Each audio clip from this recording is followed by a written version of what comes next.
What is daffodils? Daffodils a kind of flower, एक तरह का जो फूल होता है वो, उसको हम क्या कहते हैं? डैफोडिल्स कहते हैं।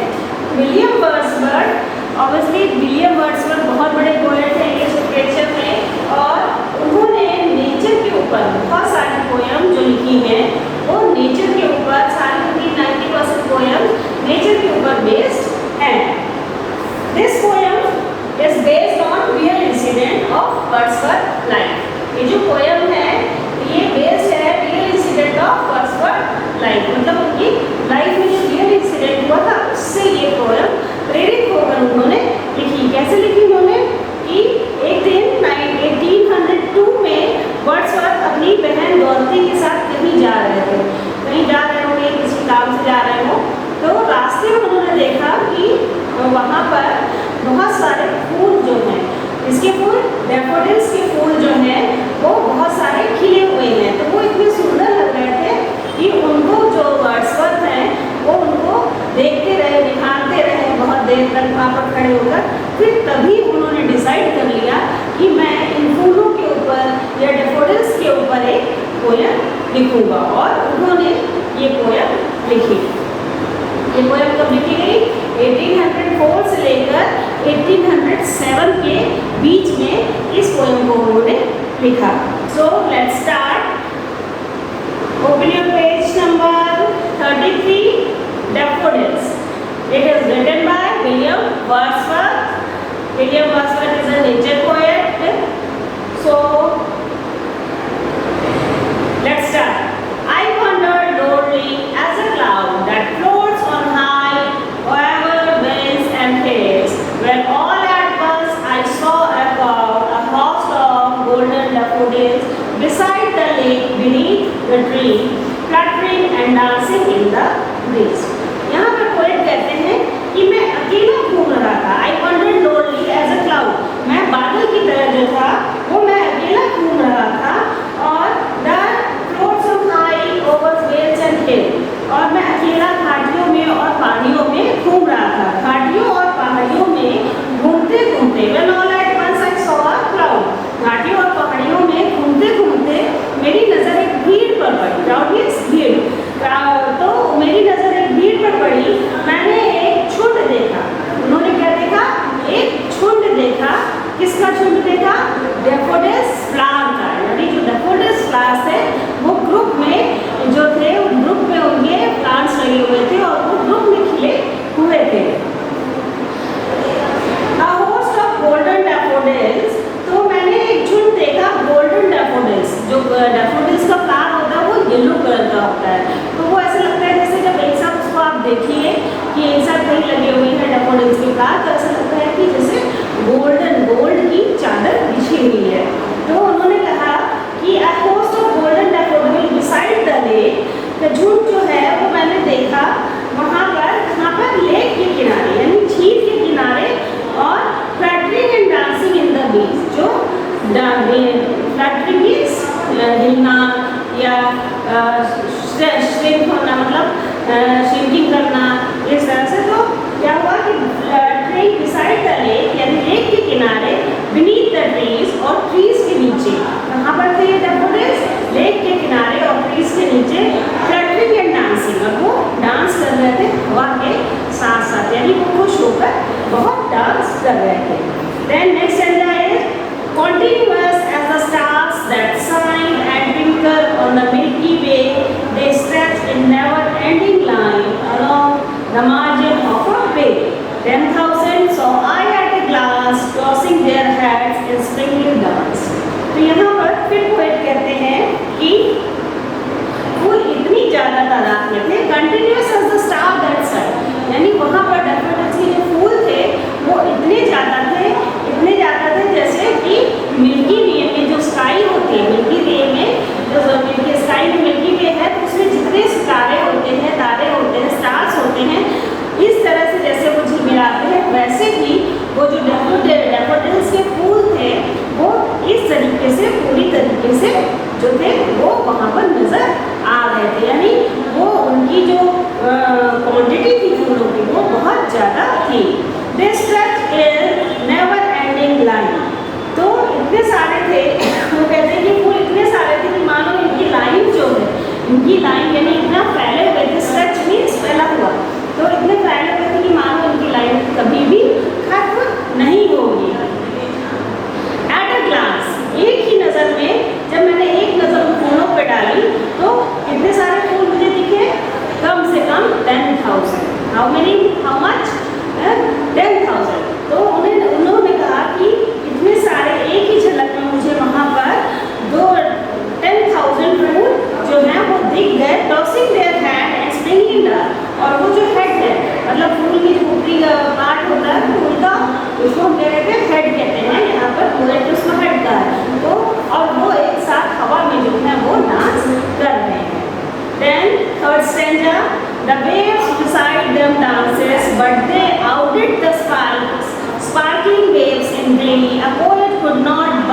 company. I gazed and gazed, but little thought what wealth should me have brought.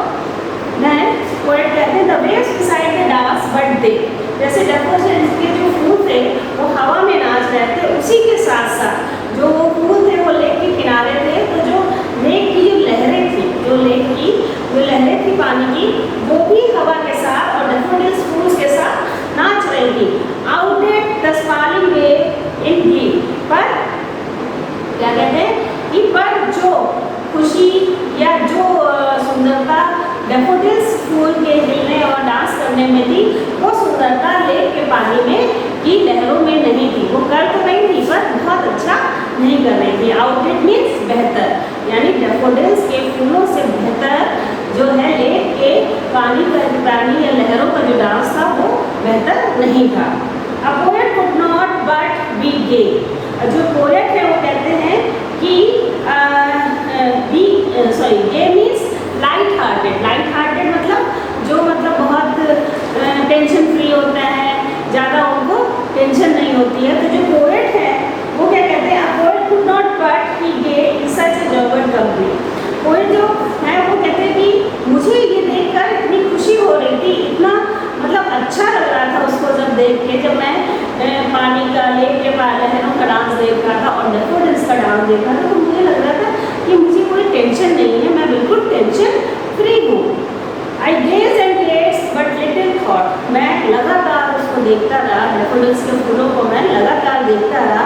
What well the show me had brought, मैंने ये नहीं देखा, मुझे तब मतलब मेरे दिमाग से ये तक उतर गया, ये तक मैं भूल गया ये जो डैफोडिल्स के फूल हैं या फूलों का जो झुंड है ये मेरे लिए क्या लेकर आए हैं. उन्होंने सोचा कि ये तो सब ऐसे ही है और उनको दिमाग में सिर्फ उनकी जो ब्यूटी थी डैफोडिल्स फूल की वो दिख रही थी और वो उसी में इतना खुश थे कि उनकी जो और तरह की टेंशन्स थी और तरह की जो बर्डन्स थे उनके माइंड में, वो सारी चीज़ें उनको साइड हो गई और वो डैफोडिल्स के फूलों की सुंदरता को निहारते रहे.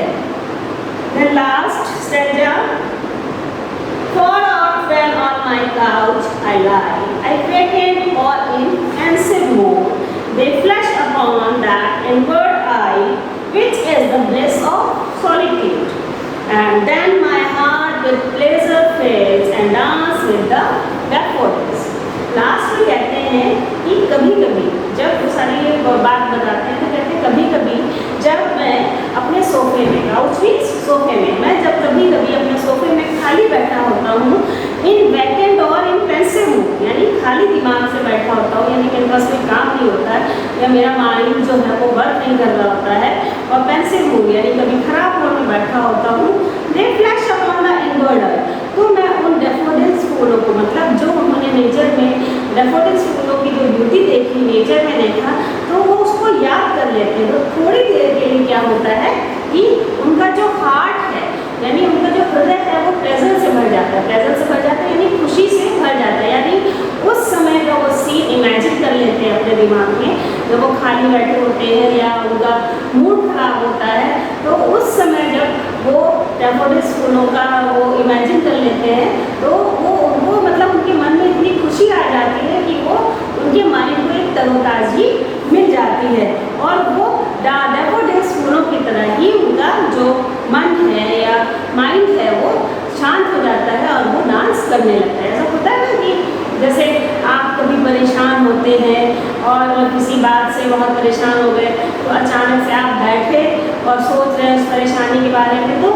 कभी कभी उस परेशानी को सोचते सोचते क्या होता है कि हमारे साथ कुछ पीछे पास में बहुत अच्छी चीज़ें हुई होती हैं, तो कभी कभी अचानक से वो बातें याद आ जाती हैं, तो क्या चेहरे पे हमारी मुस्कुराहट आ जाती है, तो हम उन बातों को याद करने लगते हैं, तो जो परेशानियाँ होती हैं वो थोड़ी कम हो जाती हैं या उनके बारे में हम सोचते नहीं. तो सेम पोएट के साथ भी यही होता है कि विलियम वर्ड्सवर्थ कहते हैं कि जब मैं बहुत परेशान होता हूँ या खाली बैठा होता हूँ तो मैं उस नज़ारे को याद कर लेता हूँ जो डैफोडिल्स फूल की ब्यूटी है. डैफोडिल्स नेचर में जिस तरह से ब्यूटी बिखेरते हैं तो मेरे चेहरे पर हंसी आ जाती है और मेरा चेहरा खिल जाता है. Okay, children, we have completed this poem. So, all of you learn this poem by heart. stanza of this poem by heart and do all the question answer orally. Answer these questions